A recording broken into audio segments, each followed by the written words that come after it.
Hi guys, thanks for tuning in. I thought I'd give a quick update as to what's happening on the channel. So unfortunately, the Mojo took a bit of a nosedive after completing the figure for the Sigmar Showdown. I finished Big Gun on Saturday, and I must admit I have not been very motivated to start anything up. One of the problems I got is that I've got projects that I've partially done,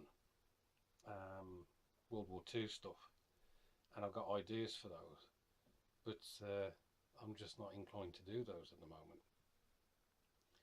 So I'm still in the mood to do Age of Sigmar stuff. So I think we'll be going down that route for a while yet.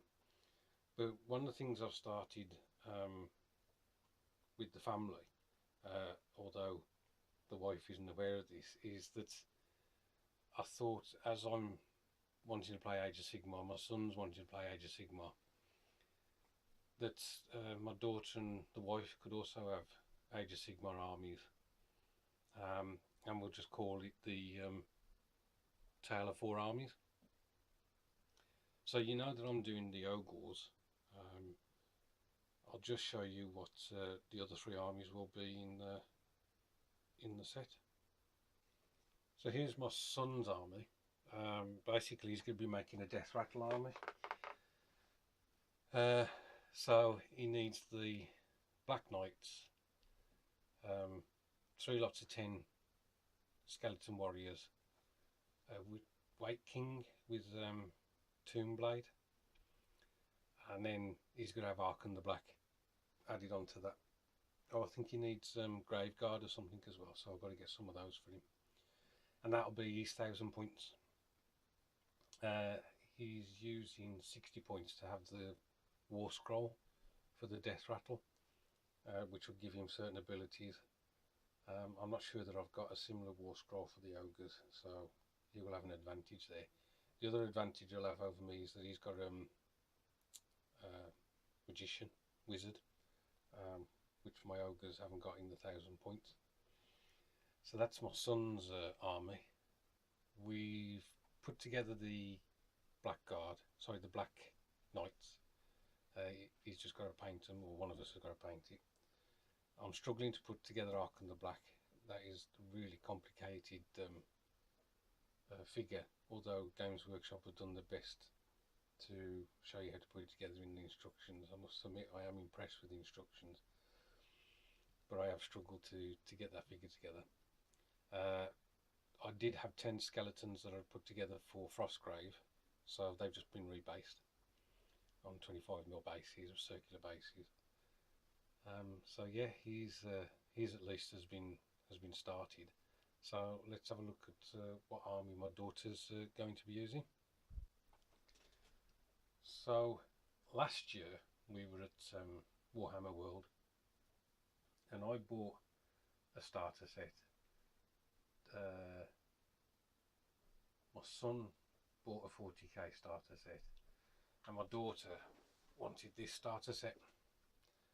So basically I thought it was about time that we get it out the loft, and I'll try and create a 1,000 point Seraphon list for her. So she's in going to be Order, I'm Destruction, and my son's Death. Any advice on what to add to this would be useful, if you don't mind, guys. I have put a list together, but because I obviously haven't played a Lizardman in Age of Sigmar, then I don't know which units are the best for her. So your advice on that would be appreciated. We haven't started this one yet. I want to get the stuff constructed for my son, so that at least he can get on painting, and then I can perhaps move on to doing this. So the next army, the fourth army, is for the wife, and I'll be building and painting this one for her, because she's got her own hobbies to do, and we want to try and get these done as soon as possible so that we can get playing. So no starter set this time. My wife has always liked these figures. That's especially the Hawks with pulling the I don't know what you call them, the sky cutter. I don't know. She's always liked those figures. We've never used them before, and so when I was thinking of putting this together, I thought that I would get her a sky cutter army. So I think she's gonna have 3 of the sky cutters. Then she's gonna have the hero in the sky cutter, and then she's getting.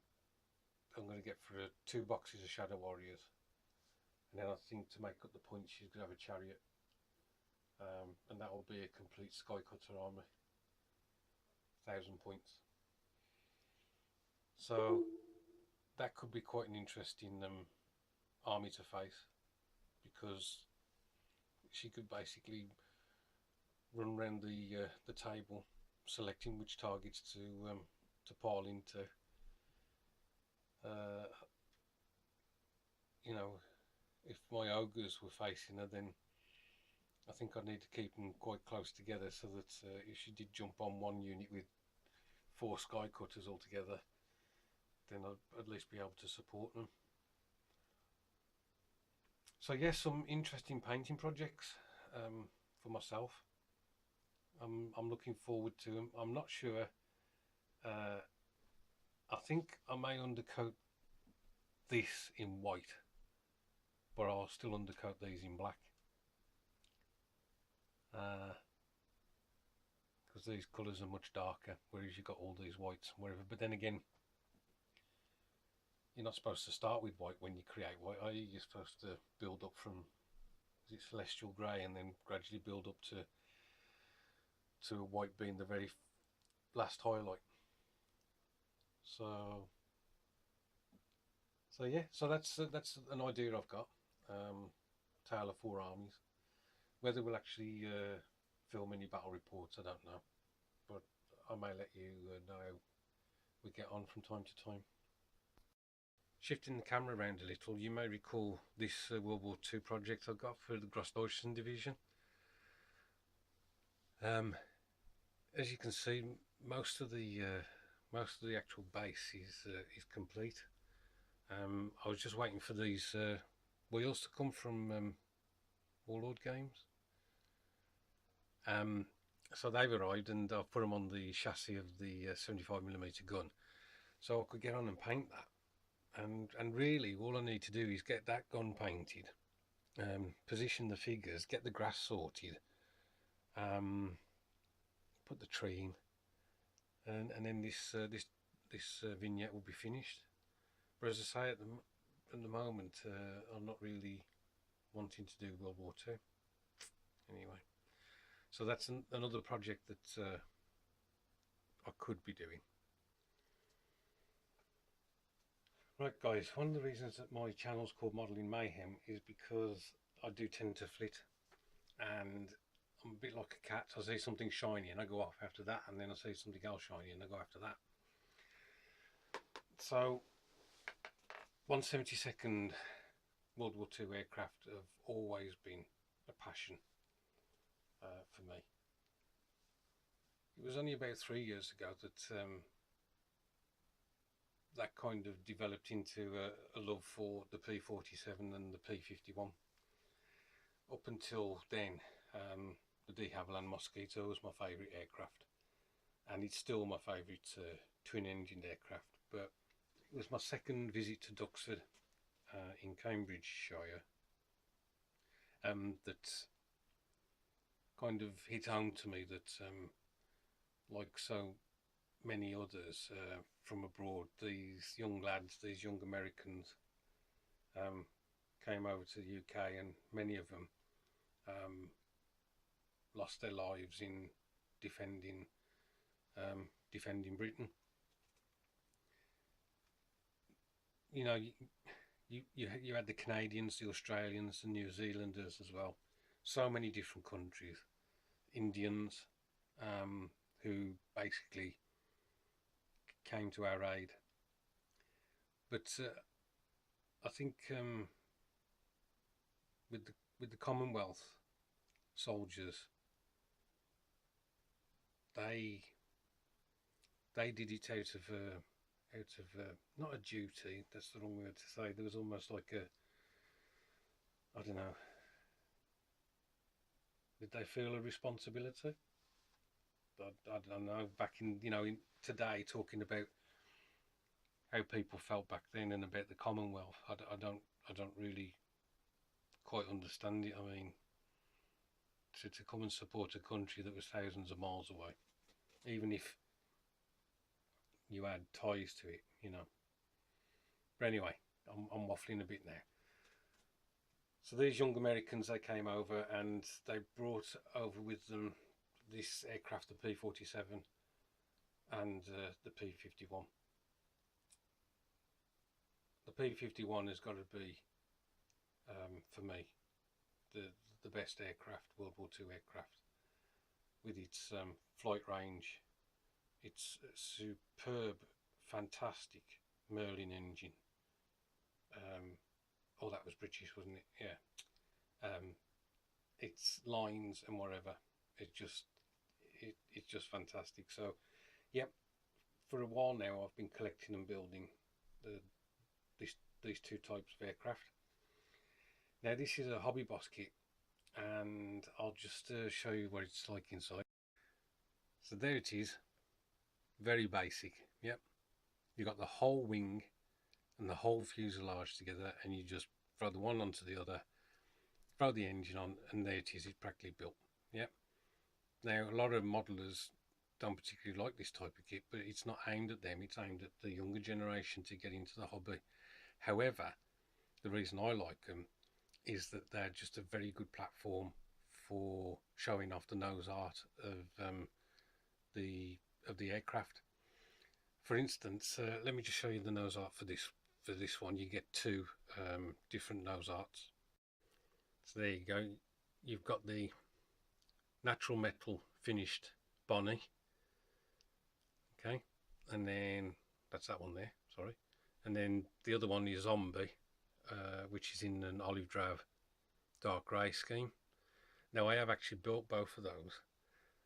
So what I'm going to do is I'm going to use the decals from another kit in order to throw them on this build, because as I say, these are quick, easy builds, and they're just something sometimes you need to just chill out and almost like go into autopilot. You see what I did there? Autopilot, and just build something and just throw it together and just sit back and see what you've achieved. So that's another project that's kind of catching my attention at the moment. So lots to do, and I'm just going to pick up something and just start building. It'll probably be the Shadow Warriors, if I'm honest.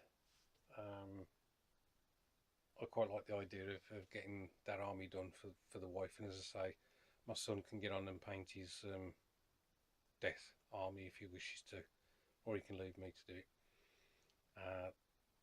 The Seraphon, the painting though scares me a bit, because I've just never done it before, and getting all those scales on various parts of the models and doing it in a reasonable fashion is just something new. So that may be the last thing I'll pick up. Anyway guys, I hope I haven't bored you too much. Thanks ever so much for watching, and catch up with me when I decide which project to pick up next. Cheers.